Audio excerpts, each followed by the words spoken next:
మన దిక్కు ఇంటి ముంగట దీపాలు పెట్టుడు దీపాల పండుగకు చాలైతే ఇక నెల దినాలు ఆ దీపాలు ఎలుగుతూనే ఉంటాయి. ఎందుకంటే దీపాల పండుగ అయిపోగానే కార్తీక మాసం చాలైంది.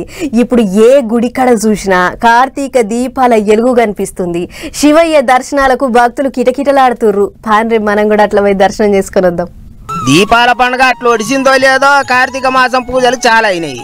కార్తీకంలో ఎంకన్నను కొలిచినా మల్లన్నను మొక్కినా కోరిన కోరికలన్నీ తీరుతాయని గట్టి నమ్మిక.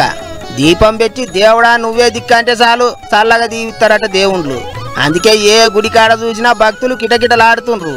కార్తీక దీపాల ఎలుగులతోని గుళ్ళన్నీ కలకలలాడుతున్నాయి, చెకచెక మెరుస్తున్నాయి. ఎప్పటికీ ఎక్కువనే ఉంటారు కానీ కార్తీక మాసంలో ఇంకింత ఎక్కువైనరు ఎంకన్న దర్శనానికి పోయేటోళ్ళు. తిరుమల మొత్తం భక్తులతోని కలకలలాడుతున్నది. ఓ దిక్కు పొట్టు పొట్టు వాన పడుతున్నా సుతా భక్తులు బారులు తీరిండ్రు. దర్శనానికి జర ఆలస్యమే అవుతున్నదట. ఇక అటు శ్రీశైలం మల్లన్న సన్నిధి కూడా దీపాలతోని వెలిగిపోతున్నది. ఒక్క ఎంకన్న మల్లన్న క్షేత్రాలే కాదు, అన్ని దిక్కుల పబ్లిక్ నస్కుల గంగతానాలు చేసి గుడి మెట్లు ఎక్కిండ్రు. దీపాలు ముట్టించి పబ్బతి పట్టిండ్రు. శివయ్యకు అభిషేకాలు చేసిండ్రు. ద్రాక్షారామంలో వెలిసిన భీమేశ్వరుని దర్శనానికి బారులు తీరిండ్రు భక్తులు.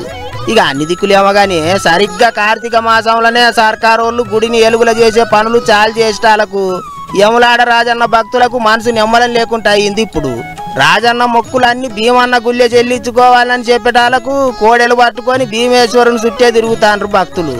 దర్శనాలు బంద్ చేసిండ్రని కొంతమంది ఈవో ఆఫీసు ముంగట లొల్లులు కూడా చేసిండ్రు. ఇక అది అట్లుంటే ఒక్క మన దిక్కే కాదు దేశం అంతా కూడా కార్తీక మాసం పూజలు ఘనంగా చేసుకుంటారు పబ్లిక్.